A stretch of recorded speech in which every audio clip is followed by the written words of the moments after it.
Hello, everybody, and welcome to Cosmic Owl Astrology. I am Louise Eddington, the Cosmic Owl and Wisdom Weaver, and I bring you astrology, tarot, a mix of things. And this video is going to look at the charts of the two candidates for president of the US again, with kind of the latest transits and what's happening. I'm also going to look at progressions and solar arcs. They're a different way of kind of looking at what's happening in their chart. But before I do, please don't forget to subscribe, give me a thumbs up, all that kind of stuff. And I just want to reiterate here that I am voting for Kamala and that no, the two are not the same at all. And I will not have comments that say that. You will just be off my channel. I will also not have any more of, I did that whole little snarky video about reviews, but I did my last, for now, joint video with my friend Erica Robinson. We had called it Charts and Cards in Black and White. She had chosen that, and she's a black woman. I'm a white woman. Now,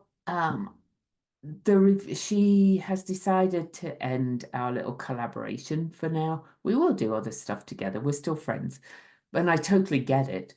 But I'm sad at the reason why. And she's right. These reviews were aimed at her. You know, one of them said, what was it? Get rid of your guest. She's bringing this show down. She wasn't a guest. She was doing a collaboration. And then somebody who was just ranting about Erica's use of the word Antichrist, saying it was vulgar and things like that. Well, you've lost regard for this podcast. I've lost regard for you. To be quite honest, I can see that, the two of you who made these reviews, one-star reviews on iTunes, on my podcast, were sitting there and, quite honestly, I think you're probably lily white. I probably think you're in the woo world. You probably think everything has to be nicey nice. And how dare you? How dare you speak like that about a black woman who has experienced racism in this country all her life?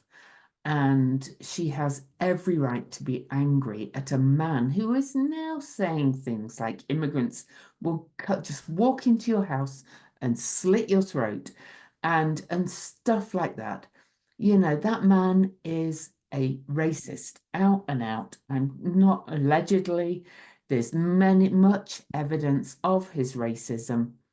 And, I'm kind of sad that people that follow my podcast felt they had the right to anonymously, like, own yourself if you really want to say something, post these one-star reviews as a result of me doing that collaboration with my friend Erica, who has a perfect right to feel as she does about Donald Trump, the candidate.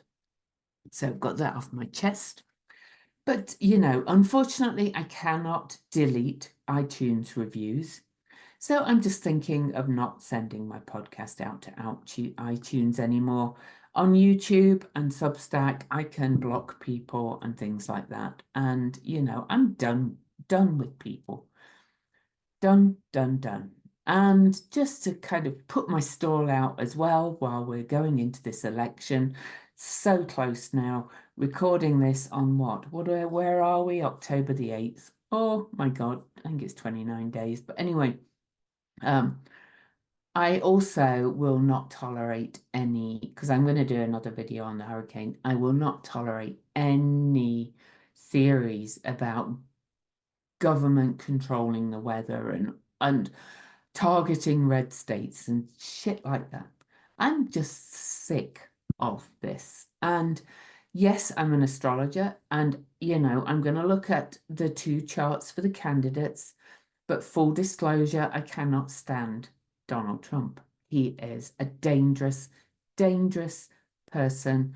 If he gets elected, and if you choose to vote for him, or if you choose to vote, not vote, or third party because it's too much above you, you are condemning people like my friend Erica, my daughters, other marginalized people to a terrible time ahead. And so, really, I've got no time for it anymore. I'm kind of done. So vote blue, vote Kamala. I don't care whether you like all of her policies. It's the only sensible choice.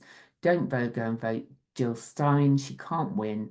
It's a waste. It's just, and it can swing it to the other side. Yes, two-party systems suck. Yes, there's a lot wrong with the Democratic Party at times, but really at this point, there is no other option.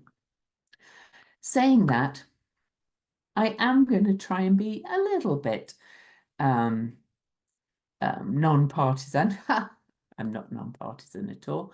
And I'm going to look at Donald Trump's chart first. So here we have Donald Trump. Okay. So I'm going to look at the transits first of all. Now then, here we are today. I'm just actually going to set this for both charts to when Jupiter stations retrograde early tomorrow morning. You can see the times here, October the 9th, 3:04 a.m. at 21 degrees of Gemini, which is about probably exactly at the midpoint of his Sun and North node. Now then, it's up in the 10th house. It's in his most public place of his chart, but it is going to go back over his Uranus again.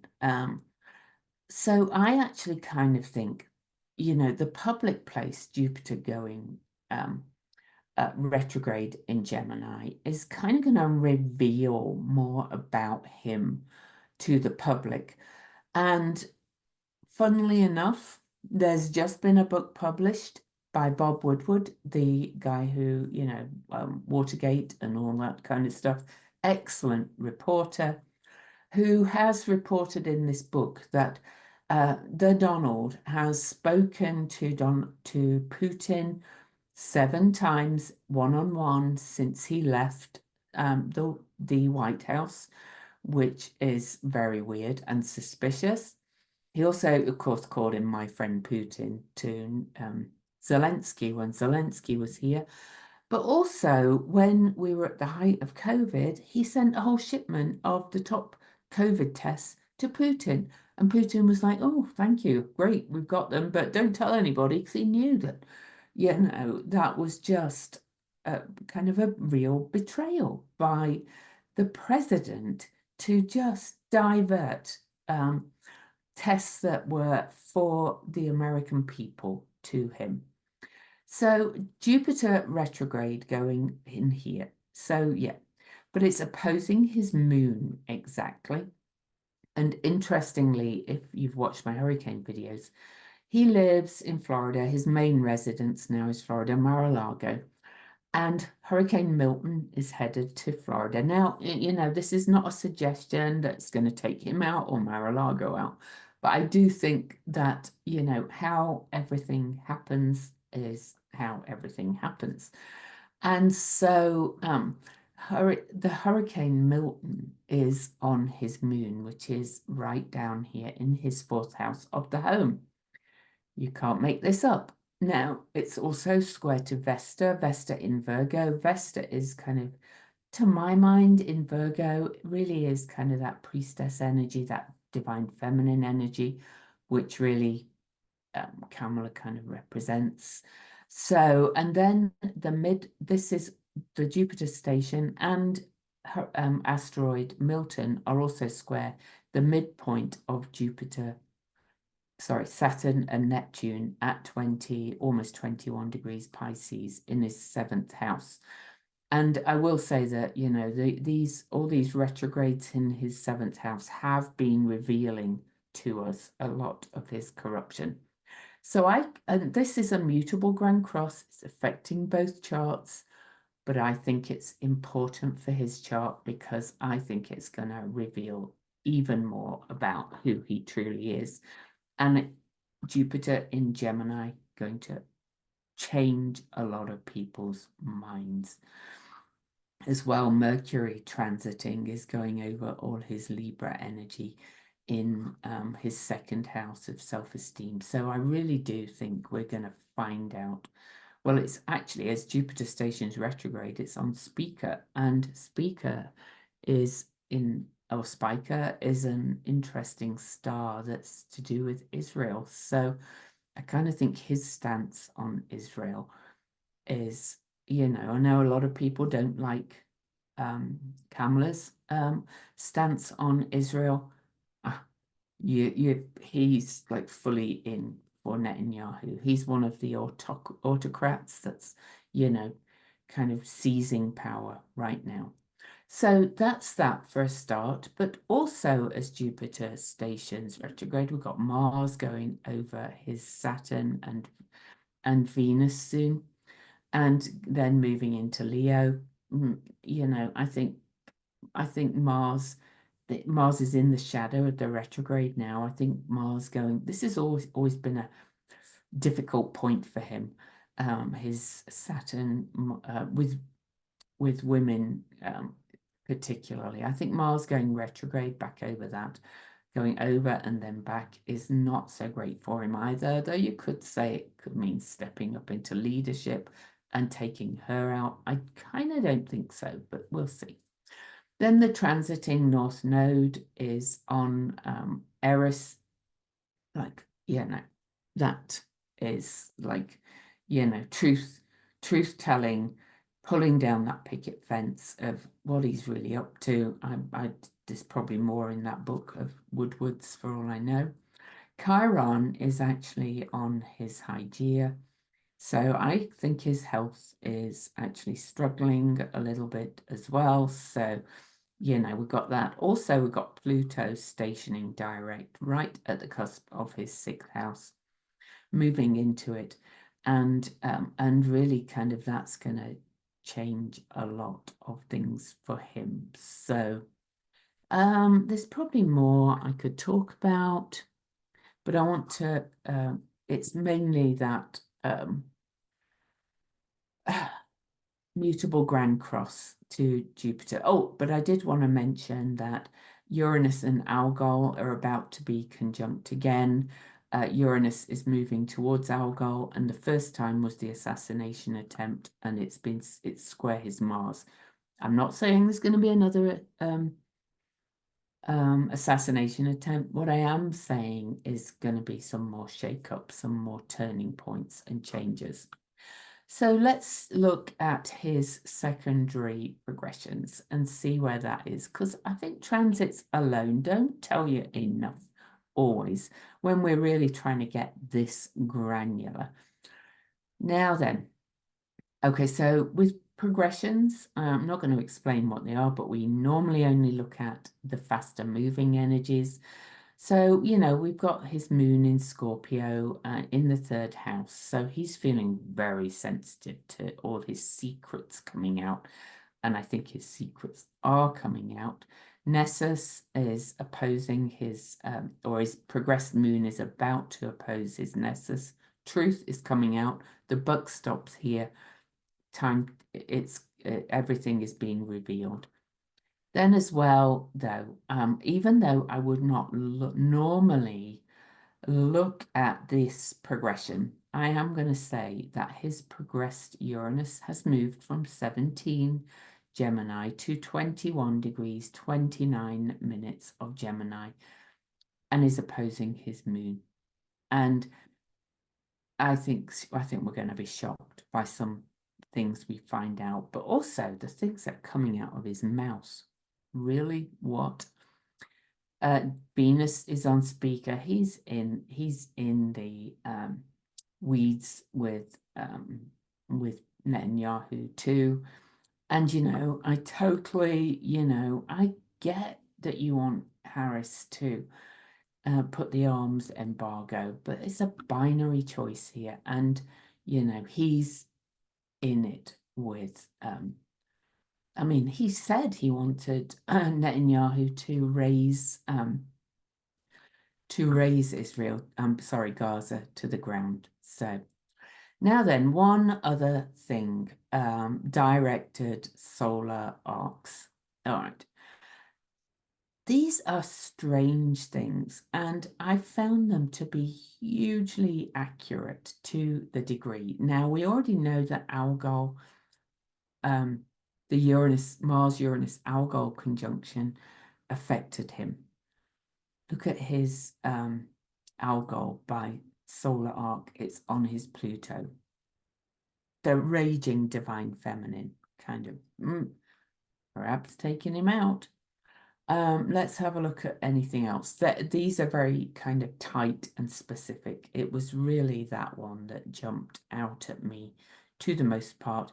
Neptune on his south node. I don't think that's good for him either. It's exact. Look today. That's kind of like release, letting go, but also more truths coming out. Neptune in Sagittarius about who he is. I'm just looking if there's any others. No, nothing, because these are always very precise. So, just to kind of look at a couple of other things from the transits. I looked at the major ones, but we could look at the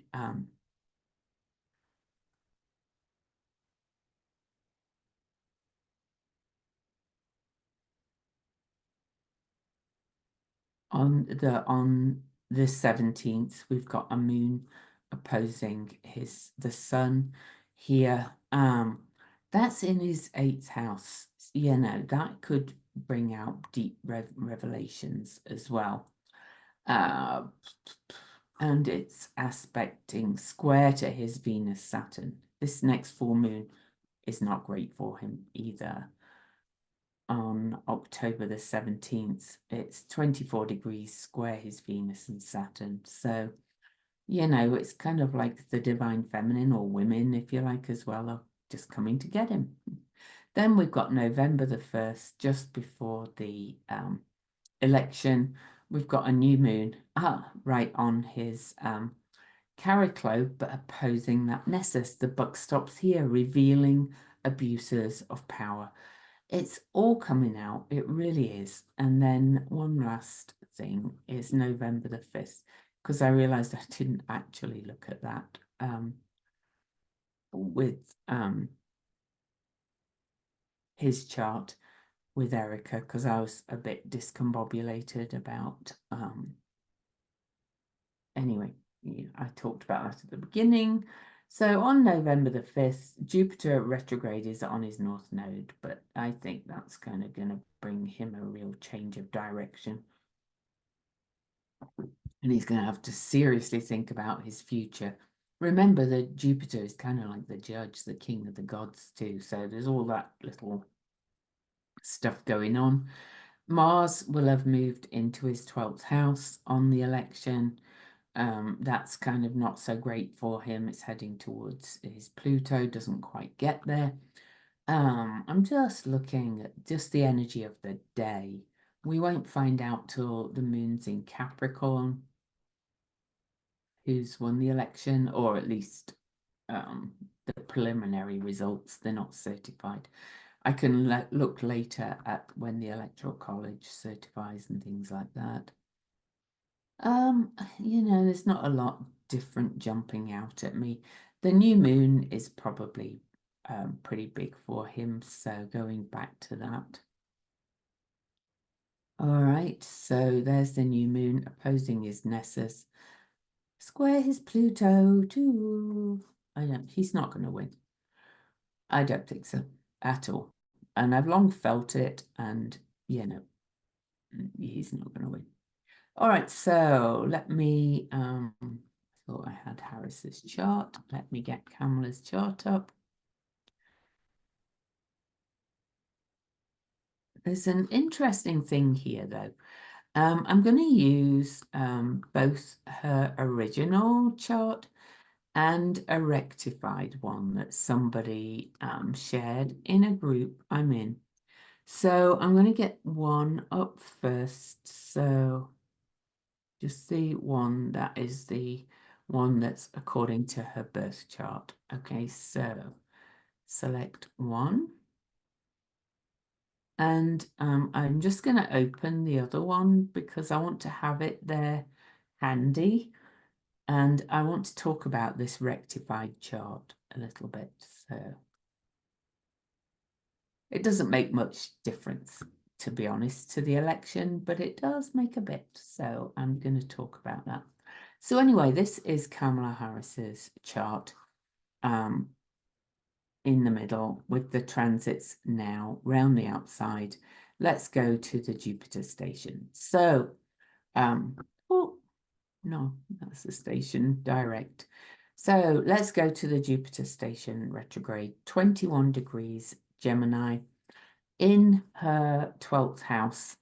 I think this is going to be coming back and may reveal some, kind of more, I'm going to say more connected side to her, more compassionate, even more than usual. She is a very compassionate person, but also I'm going to say it could reveal some kind of more hidden kind of enemies in her circle or people that have kind of been playing the game against her, possibly. But really, being a strong 12th house herself, it's usually about going within and thinking what you really want. I think she knows that she's on track. Personally, I think she does. But I think she's kind of, also talking to, people from the other side, bringing people together. Jupiter stations retrograde in a sextile to her Mars. So I do think she's having a lot of kind of communications with people on all sides and listening to people as well.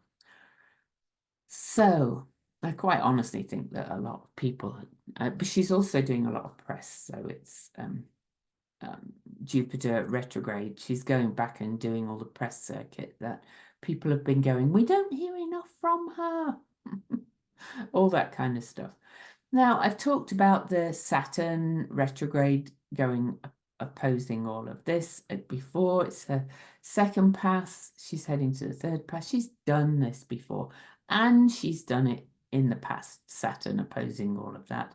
This area where, she was part of that generation. I don't think that's going to phase her too much. Now, Nessus by transit is opposing her Venus. So I think she is saying the buck stops here, particularly for women, Venus. Okay, so let me just see if there's much else. I've kind of looked at her transits quite a bit. I did really want to go and look at the new moons and full moons. So, okay, so full moon. And this is where I'll show you the rectified chart as well, but I still think it's a strong chart anyway, either way.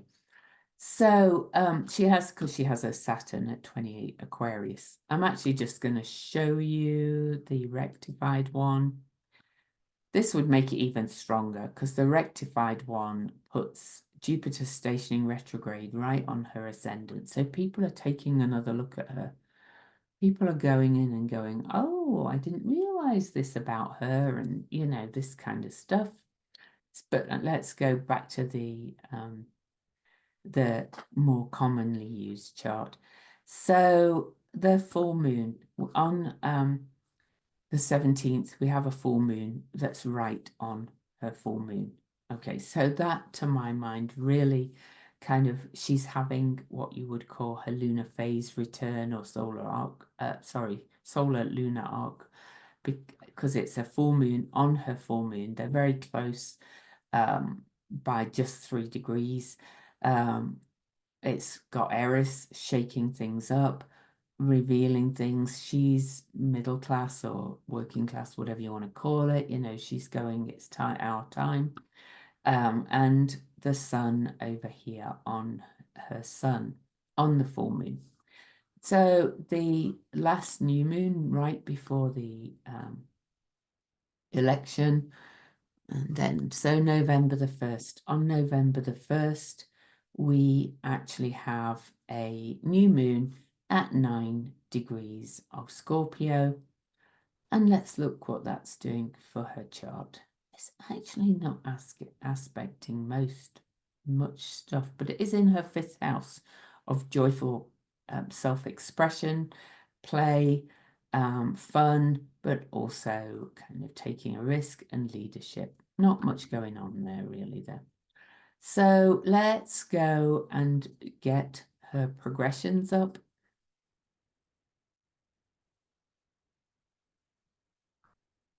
So her progress chart. Okay, let me just tune back into it for a minute. Oh my God, her progress moon is right on the sun of the USA right now. Conjunct Hygeia, holistic healing. I think she's really here for, a big healing opportunity kind of thing. We're not going to look at those. Her progressed sun has just gone into her seventh house and is heading up towards the top of her chart in a sextile aspect to her Saturn and her rectified midheaven, if that's correct. That bodes well as well, especially because it's conjunct Mercury as well.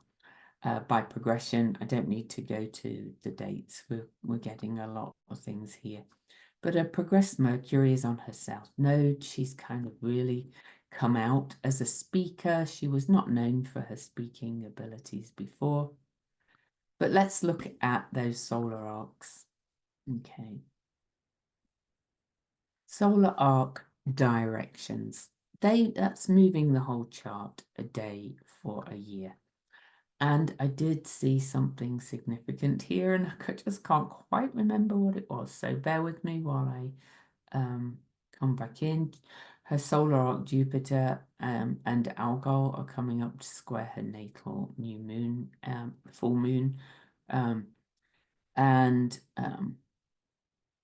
something else. Pluto on her Neptune. I think that's a kind of, no. Well, that's just another indicator to me. I think she's going to, there was something else. Or maybe it was the Algol on Donald Trump's Pluto that I got excited about. But interestingly, her progressed Saturn is also in aspect to her natal Saturn, a lovely sextile aspect, along with that sun. So her progressed sun at 28 degrees Sagittarius is in a trine aspect to Saturn. She's ready to step up, and I do think she is going to step up. Let's put the rectified chart. And so, that kind of, because that's aspects her ascendant. Of course, I didn't mention, and it trying, either way, her progressed sun is trying her sun. She's, she's gonna win. She's gonna be the next president of the United States. Peace out.